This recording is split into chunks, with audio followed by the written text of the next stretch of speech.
Ryan Day utilized the transfer portal differently this year than he normally does. And honestly, I'm happy about it. And it makes me believe that Ohio State will have a well-rounded roster in the fall when they step on the football field.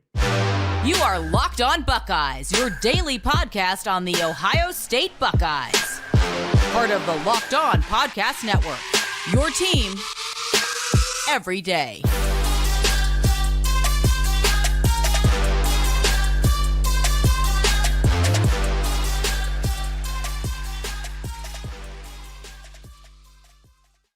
What's up, Buckeye fans? Welcome back to another episode of Locked On Buckeyes for the Locked On Podcast Network. I'm your host, Jay Stevens, also the host of the Jay Stevens Podcast. It is Monday, May 15th in the year 2023, and I want to thank you for making Locked On Buckeyes your first listen or first watch of every single day. During today's episode, we will discuss if what we saw this year from Ohio State in the transfer portal, how they utilize that thing, is going to be the norm going forward, and why we might see something similar in how Ohio State uses the transfer portal during next offseason. But first, there was a need for Ohio State when it comes to making sure they had a really good roster going into the season. Not just a really good roster, but that the holes on the team were answered, or the questions they had, they were less going into this part of the year. And in the offseason, you realize that, yes, you're going to be recruiting heavily all across the country, heavy in the state of Ohio and the Midwest, but also down in Texas and Florida and Arizona and California and all over the place. Recruiting high school kids never stops.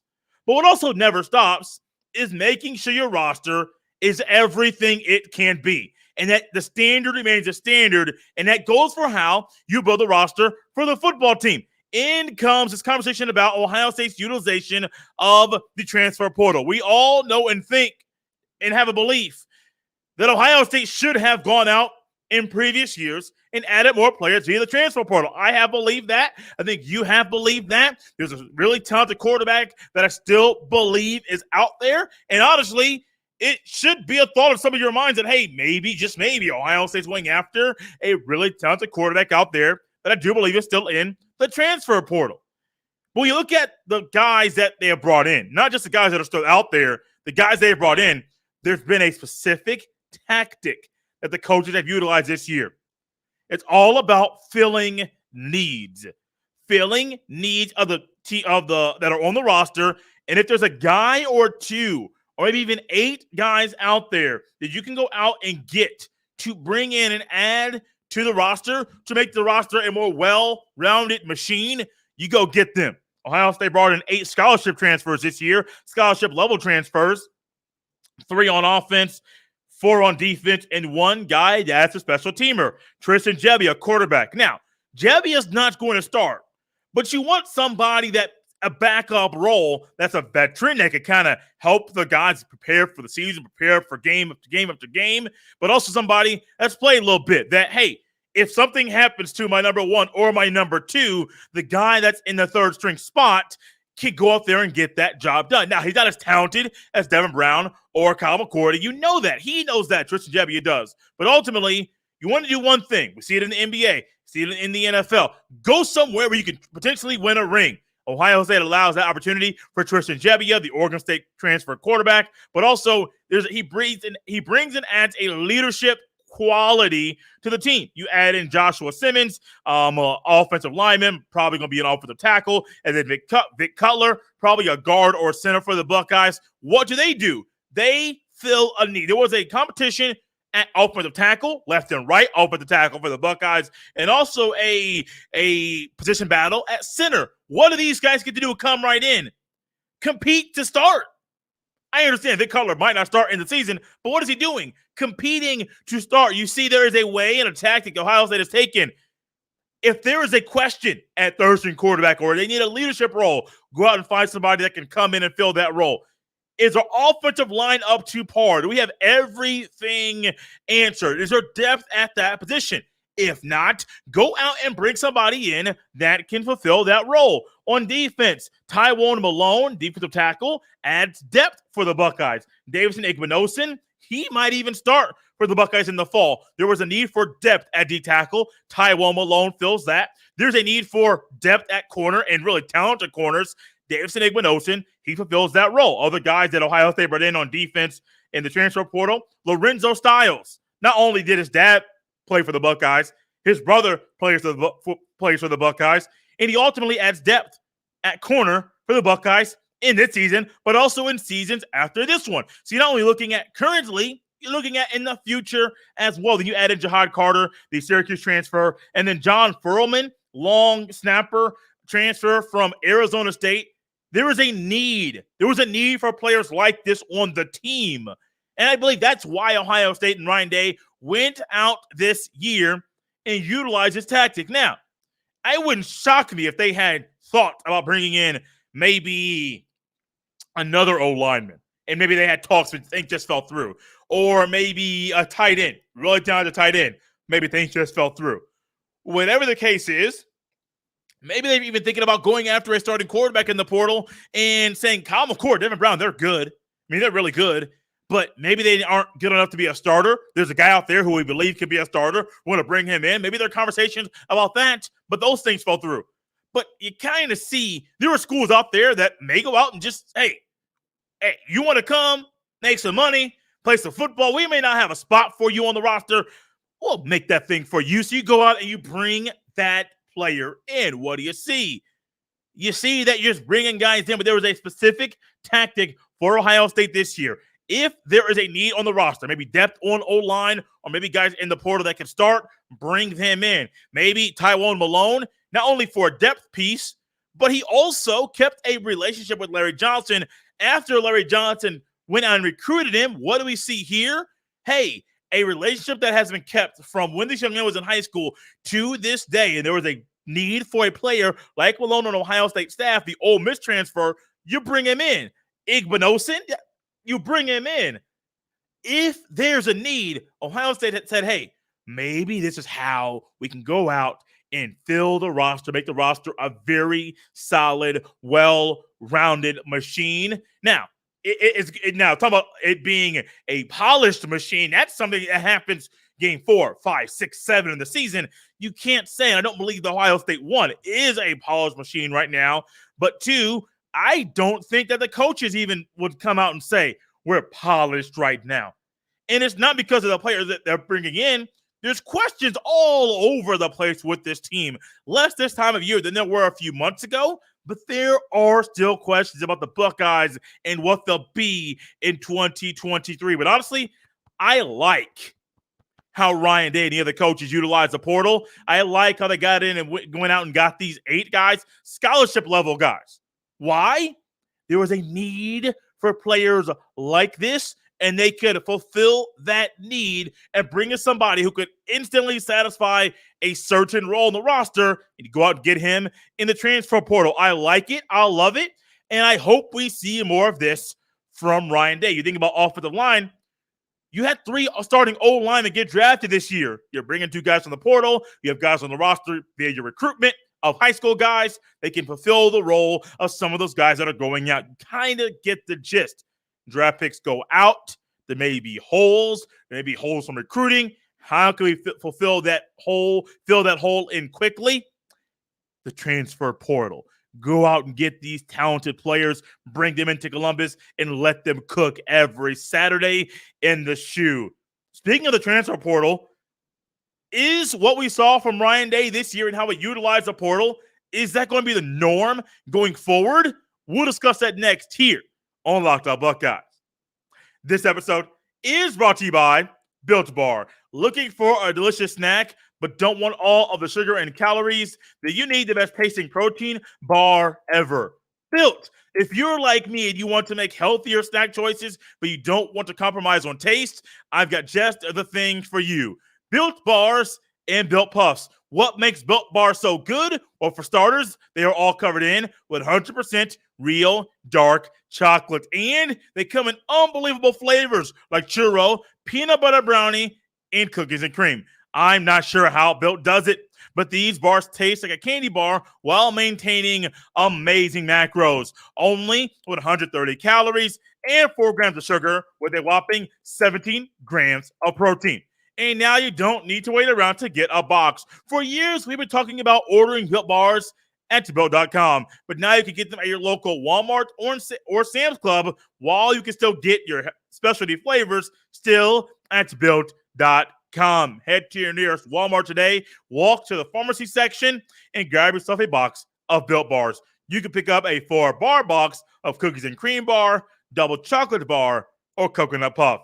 If you're close to Sam's Club, run in and grab a 13-bar box with our hit flavors, brownie batter puff, and churro puff. You can thank me later.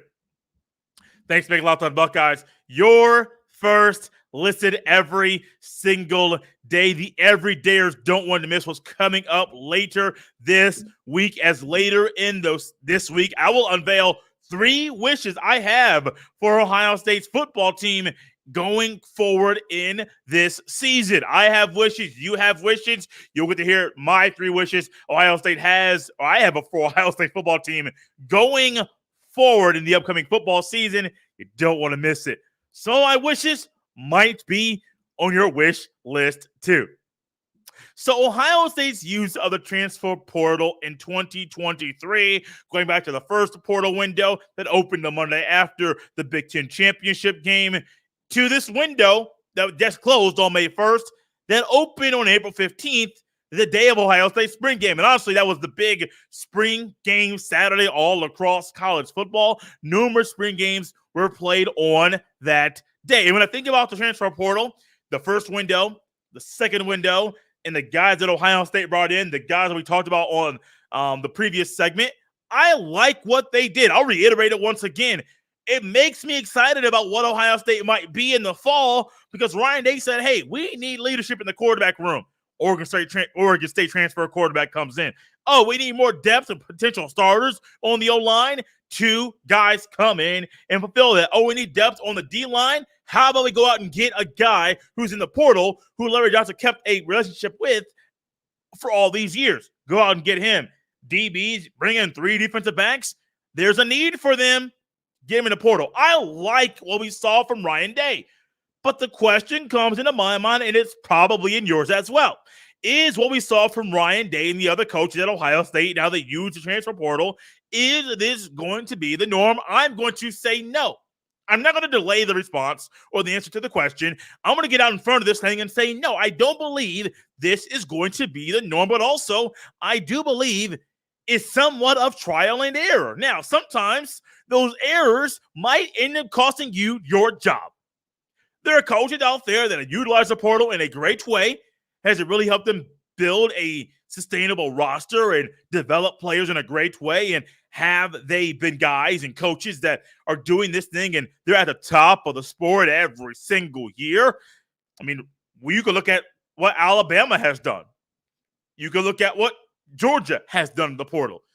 What Michigan has done in the portal. I know it's a soft spot. I'm going to be real with you.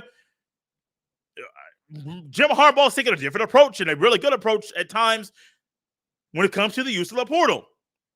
Can't believe I said a good thing about him, but I try my best to keep real with y'all here on this show. Texas, Oklahoma, USC. There are different coaches out there that have a different tactic and a different approach. I really enjoy how Ryan Day has used it this offseason. Now, previously, y'all have heard me.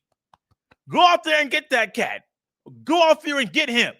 But if you don't really fit the culture, if you're not an Ohio State kind of guy, one, the Buckeyes probably are not going to recruit you in high school. And if you're not a guy who's a Buckeye guy, Buckeye kind of mindset in college, if you're in the portal, they probably won't get you there either.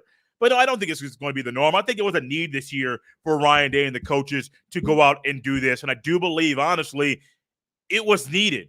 It was something that everybody needed to see. You wanted to see a belief in Ryan Day. You wanted to see a belief in the coaches. You wanted to see a belief in Mark Pantoni. You wanted to see a belief that if there's a need, there's a guy who can fulfill said need in the portal, they can go out and get them. It's not just the Buckeyes dominating the recruiting trail and getting elite players all over the place. Might I add, Aaron Noland, Ohio State commit, quarterback out of the state of Georgia, recently got invited to the Elite 11 finals because he killed it at a camp over the weekend. Now, you say, Jay, what does Aaron Nolan bring to Ohio State that makes him a commit? He's a really talented quarterback, but he fits what Ryan Day wants in a quarterback. Ryan Day isn't just going out and getting, that guy or this guy or that guy or this guy. Lincoln Kidd-Holtz fulfills a need. Will be coming to Ohio State very, very soon, shortly at the end of his senior season playing baseball. In high school, in Iowa, Aaron Nolan, another quarterback, they fulfill needs. I don't want to come on here next year and say, or the 2 years, or 3 years, or 4 years, and say, nope, Jay was wrong 2-3 years ago. Jay was wrong, and Jay's going to come out here and say it to you clearly, plainly, so you can clearly understand what he said. I don't want to come on here and say, Jay was wrong. This is a norm. It's not just the need. It's that Ohio State needs to add 5, 6, 7, 8, 10 guys in the portal. Why? Because I don't want to come out. Now, maybe my projection is wrong. I'll gladly come on here and say I was wrong. Don't get me wrong. But if Ohio State's adding 8 to 10 guys in the portal every offseason, question the recruiting. Maybe you're recruiting the right guys, but not enough at one position. Maybe you're behind the 8 ball. Because realistically, let's just think about this. If Kyle McCord kills it this year, and Tristan Gebbia, the Oregon State transfer, is gone. He graduates, Gebbia does. Cal McCord could go to the NFL draft. You bring in Aaron Nolan. Is he going to be the backup automatically to Lincoln Kidd-Holtz and Devin Brown? Does that mean that Ohio State will not go out there and get somebody to be a leader at quarterback in that room? Still be determined. I want Ohio State to kind of take the same approach as far as going out and getting specific needs. But when I say no, I don't think they're going to go out and get 8, maybe 10 guys every offseason. You shouldn't need to do that every offseason. You should not. Your development of the guys you recruit should keep you and should allow you to sustain the roster that you have put together. Quarterback a need, O-line a need, D-line a need, DB's a need, long snapper a need. These are things that not just the coaches think are a need. We have discussed these things all off season long. So I think there's twofold. Let me go back. I wasn't trying to do this, but here we are. It's twofold. I don't think the Buckeyes will get this many players in the portal every offseason. I do think the Buckeyes will have the same approach about going out, and if there's a need on the team, going out and finding a player in the portal that can fill that need instantly. And if you can do that thing, if that's the way the Buckeyes take that approach, great. Makes sense. But as for next season, what's going to happen next season? Will Ohio State bring in 8 to 10 guys via the portal? Will there be a need for them to make that move? We'll discuss that next here on Locked On Buckeyes. Thank you once again for making Locked On Buckeyes your first listen every single day. Make sure you subscribe to Locked On Buckeyes on Apple, on Spotify, on the Odyssey app, on the Sirius XM app, on the YouTube. Make sure you subscribe to Locked On Buckeyes so you don't miss a beat. If you're an Apple subscriber or a Spotify subscriber, make sure you leave a 5-star rating and review. It's a free way to help more people enjoy Locked On Buckeyes 5 days a week, just like yourself, a part of the Everydayer Club. More people can be a part of that club too. Locked On Buckeyes is a part of the Locked On Podcast Network, your team every day. Next year is a year in the offseason that could be very interesting for Ohio State. And the question the statement I have on my note paper, why next year could be similar to this offseason and the Buckeyes' approach and utilization of the transfer portal. Now, you may say, Jay, whoa, you said it might not be the norm when it comes to the numbers. That's true. The approach could be similar. That is true. You put those two things hand in hand. Think about how many guys could be off of Ohio State's roster at the end of the upcoming season. I'm going to go through this quickly, just spitballing a little bit off the top of my head. You'll get the gist here quickly. You can lose a quarterback at Kyle McCord. If McCord kills it, and go, he can say, hey, I'm draft eligible. I killed it. One and done as a Ohio State starter. I am going to the league. Running back, you could lose at least two guys to the graduation, the draft, whatever. Travion Henderson, Mayan Williams, Chip Trainum, and you could lose multiple guys in that room. Tight end, I think Cade Stover's gone. I think Cade Stover's done playing college football. Automatically done. Receiver, Emeka Egbuka, Marvin Harrison Jr., done. Offensive line, you could get a couple guys. Hey, Josh Fryer. Hey, Matt Jones, Donovan Jackson. You can get all those guys to go. Defense, I think Tui Malowau, if he kills it and develops like I think he he's a surefire first-round pick, possibly a top 10 pick. Jack Sawyer, if he kills it, gone. Michael Hall Jr., if he kills it, gone. Linebacker, I think still Chambers, gone. Eichenberg, gone. Get this right. Defensive back, Denzel Burke, Egman Olsen, could be. Proctor's automatically gone. Seems like he's been at Ohio State for 18,000 years. He's just had a really long career. Lathan Ransom, gone. Like, you get what I'm saying.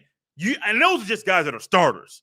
Not talking about the guys that are backups who weren't start, but they're up and they'll be out of collegiate eligibility. Ohio State, by utilizing this same tactic this year, you're hoping the guys you recruit develop. Now, at the end, if Ohio State loses Sawyer and Tui Malowau in the same offseason, I believe Kenyatta Jackson Jr. and Caden Curry can fulfill that role. I think they'll be fine. Michael Hall Jr. goes, and he's the only one that leaves. Tywone Malone is already going to be on the team, and he's a guy that has more time to play the football. Great.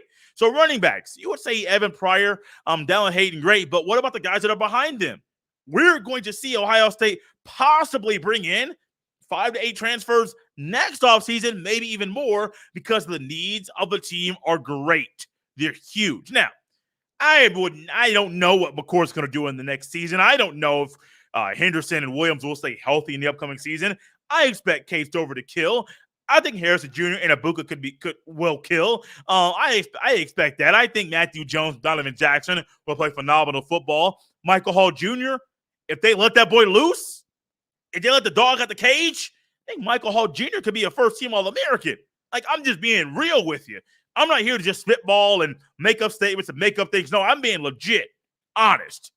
I think Michael Hall Jr., if he is let out of the cage and they let that boy loose on the football field every Saturday afternoon, I literally think you're looking at a guy who could be a first-team All-American at D-tackle.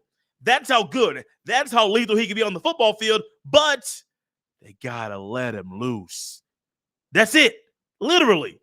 You let that boy loose, let the dog out the cage, just wait and see what happens, because you're probably going to like the result. It's Michael Hall Jr. I believe in him. I have believed in him for a long time, and I believe the coaches will believe in him in a way. In the upcoming season, they'll see what happens when they let the dog out. But next year could be very, very similar to this year in the portal. I think it will be similar because you have to utilize this tactic and this way to build a roster every offseason. Once you get a better grasp on what the rules are, and once you get a better grasp on players that are going into the portal, and maybe, I do believe, the coaches know players that are going into the portal from other schools prior to it being announced. I truly believe that. 100%. So maybe you say, look, you in the portal, maybe don't commit right away.